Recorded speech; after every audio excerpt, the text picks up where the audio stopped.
Top of the morning to you. I hope you're all fine and dandy and keeping ahead of the game. Remember, it is a game, and each one of us must play a part.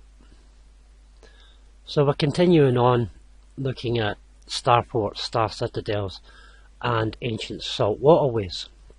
And this part here that I'm going to look at today is a continuation of the introduction to Countess Wells and King's Wells, a video which I released on my Facebook page yesterday. So we're back in Aberdeen again, and what I'm going to do today is take you through where the ancient waterways were as they stretched westwards and northwestwards through the country. And these were ancient canal systems that not only provided transport, but they provided energy. Now, how did they provide energy? Basically, the salt water would come in, these ancient canalways. They would fill up the canal systems on the high tides. And the buildings, the large buildings such as the libraries, the theatre and the old hospitals, like His Majesty's theatres, these buildings were designed to sit in the waterways. They were actually built in the waterways, and if we look at some of these buildings, there's 4, 5, 6 levels down. In these buildings you can see that at the back. I don't know, we're going to have a look here, but there is at least another 5 or 6 levels below street level. And most cities and towns are like this, but the salt pans would fill up as the tide came in, and places like the walled gardens would capture the salt deposits, and as the tide drew out it would leave the deposits, and these towers and steeples would pull down the piezoelectricity in the towers and domes, and the water would be split to create hydrogen, which gave us free power, HHO.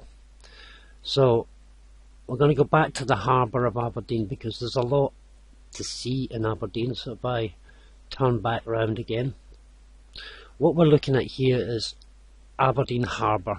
Now please note it has 3 parts to the D, sort of 2 parts to the harbour, but the 3 parts represent the trident, because Aberdeen is represented by the 3 gods can be seen in Aberdeen. Hence we've got the Trinity Centre and Union and so on, because the 3 gods rule from here, the Trinity, and those 3 gods are Zeus, Poseidon and Hades.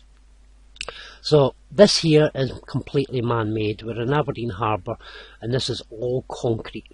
This has all been blocked in, and this whole area, which is really just an industrial estate for offshore, is just concrete car parks. And then they built the railway line here as well. Of course, the platforms act as buffers or dams. And there's so much concrete here. The old BT building used to be here sitting in the waterway, and the reason why is because, let's turn us round again, we can see where the water was, or where it used to be, just by looking at the mudflood properties. You can see here that there's other levels down here. You can, if anybody knows Aberdeen, they'll know that, you know, there's been properties here, this wall, which are all gone. But when you look in, you can see windows in the ground and so on. Well, this was, I would say, the original wall of Aberdeen here, and this tower here, this building, this Tiffany's or Tiffin Professional here, this is the corner of a starport, and the whole starport runs along this area here. This is the front of the starport, and it makes its way up You can actually see the starfort here. You can see the shape of the starfort and the terraces at Castle Terrace. And there's the terraces there of the starfort. So everything below this sat in water.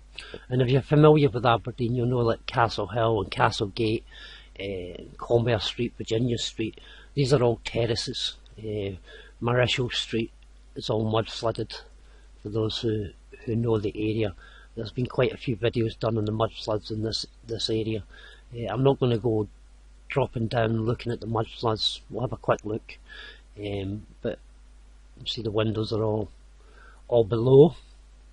And there's another, when you go in, there's a little lane at the back here, and when you go in this little lane, I don't know if we can go in it, but if you go in this little lane, I don't really want to get caught up in this.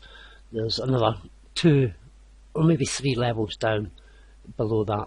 But this here is what I wanted to show today. Is this here is the actual foot of the starfort, and it goes all the way around here, and then the other foot is this Tiffany here.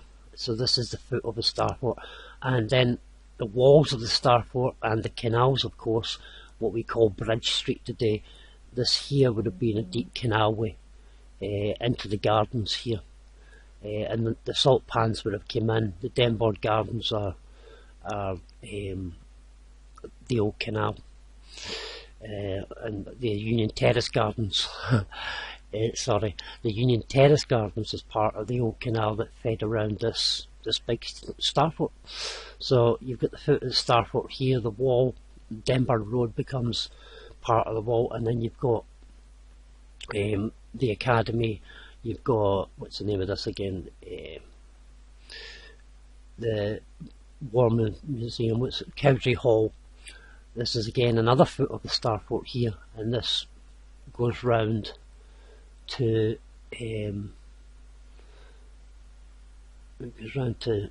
probably the college, Marischal College. But this here is the embankment of the canal, and the water would have came round here, round these magnificent buildings that sat in the waterway, sweeping under the viaduct. People don't really seem to grasp this. Why is there a viaduct in the centre of Aberdeen? People say, oh, to get you across the Denbourne in the valley. Well, that valley was full of water, that's why there's a viaduct there. So the water came round, and it came round the back of where this car park is, the Denbourne car park. And this is a large valley for anyone who knows it.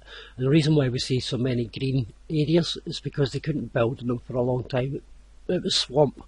But these large buildings, that like schools, they were never schools, they were part of the machinery. They began to flourish, and they were renovated, maintained, and so on. Their spikes and needles and stuff like that on the roofs would all been taken off because they didn't want us to know that these were electrical devices. So we follow this wooded area. Wherever you find a wooded area, that's usually where the waterway was.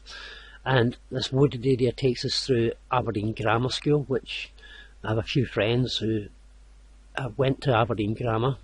Lord Byron, nice statue there. But this was the ancient waterway here, and this was a machine conducting electricity. You can see the towers and the steeples there. Of course, they've lost all their regalia. They don't have the metal rods going up, they don't have the mercury. There's a lot of things missing.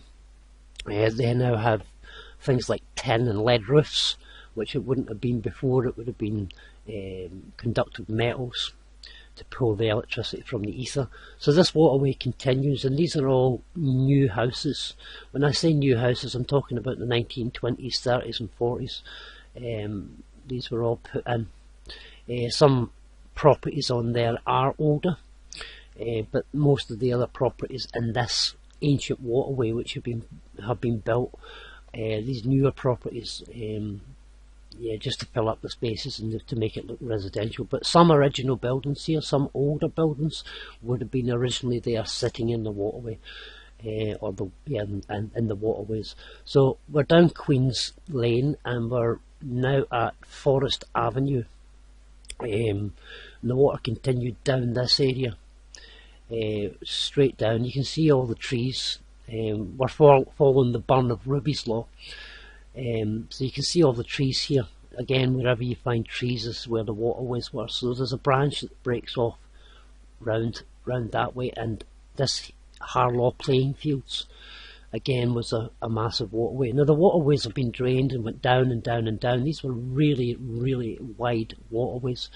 It's often puzzled me why we've got a Dutch mill in, a Dutch mill, but it's because it sat right in a waterway at one time. It's now a hotel, of course, but this area here is the waterway. It was waterway, and these were all canals. These streets, this is the thing as well, when we look at our streets, you can see that they have islands in the middle, usually for a pedestrian crossing with a set of lights where you, as if you were a pedestrian, you would cross the road and stand in the middle island. Well, that middle island, I think I mentioned it before, that middle island and all our streets and all our roads, all the highways that we have, that middle island was actually an embankment which separated salt water from fresh water. So one side of the road, I believe you would have had fresh water running, creating a negative charge or a positive charge. So a positive charge bringing negative ions, and salt water would have been the opposite charge on the other side of the road. And the embankments in the road, or the bit that we stand on the island, was an actual wall, an embankment which separated the two. And all our streets were canals before we had cars. So let's continue this. So we're looking at the Gordon Highlander Museum, and the reason why the Gordon Highlander Museum and all the buildings and all that there are just off Queen's Road is because this was the waterway. And you can see the trees are still hiding. Put the trees in to soak up. You can see bodies of water here. Cooper's Pond. Again, the land, when you look at the land, you can see it's boggy. You can tell right away, and when you walk in it, you know. So this is Craigie Butler Avenue. All this was all underwater. So everyone here who lives in these properties are all lost at sea. So there's the Ruby's Law Quarry. This is usually quarrying is how they get rid of the water, and this huge waterway was drained using Ruby's Law. So they would, drill down, dig down, a couple of miles, and then they dig along, a mile along, half a mile along, and what happens is the water just seeps its way through, goes down, and you have quarries like this, big holes which just fill up. We also have dams, various dams along this, not so much here, but just further up here as we go past Hazelhead. Talking about Hazelhead, Craigie Butler, you'll see Hazelhead as a starport here. But you'll see that Hazelhead has a number of walls. It has the crematorium, of course. It has a place where people can walk. They love to get people to come and visit these places because we are 70% water, or over 70% water. We have 12, 14, 16 different types of salts in our body, each associated with the lunar cycles and the yearly cycle. So this here is a giant waterway, and there's a starport there, but the water made its way around this starport, coming out at Countess Wells. And you can see here as we come out towards Countess Wells, there's large hedges and bushes and so on, and that's because these were all salt pans. This was all water, and this was all salt pans. Now, where does this waterway go? Where does it head? It goes all the way from here to Huntly, and then from Huntly to Elgin and Fochabers, and then out the other end at the very north of Scotland, along the Spey.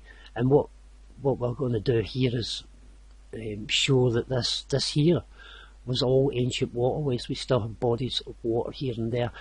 Beeldside, there's obviously a starport there, and the water makes its way around these waterways. But it's funny there, you've got chemtrails sprayed there and following the waterways too. I noticed that quite a bit, that where the waterways are, or where the waterways were, you have chemtrails being sprayed over. So you see here there's a large quarry just out the road there, a body of water trapped there, known as the ore burn or the silver burn. This was all a waterway, and these valleys, you can see the valley here, these valleys here were marked. This is how I came to understand these waterways and know what they are, because what we're looking at here is the house of Cephas sits over Aberdeenshire, and it sort of sits, I'll just sing it roughly, it sort of sits this sort of way over Aberdeenshire, and what I'm actually marking here is the waterways around. This is the house of Cephas that sits over Aberdeen, and what I'm finding is this waterway that goes out from Aberdeen itself makes its way, or this drained waterway makes its way around the house of Cephas, and the hills and the valleys are shaped as such, so it's as above so below, and the waterways are the dark spaces that we see in the heavens. So you'll have Cephas, and then further up here you'll have Cygnus the Swan, and these are dark spaces between each constellation. So the waterways are actually the dark parts in the heavens above us. So when I map standing stones, not only do the standing stones stand just above the waterways, the standing stones are aligned to certain constellations and certain houses. So the houses are written over the whole of Britain, the whole of the world probably. Well, they are written all over the world by the standing stones, and the standing stones give us a boundary marker to where the waters would come up to at high tide.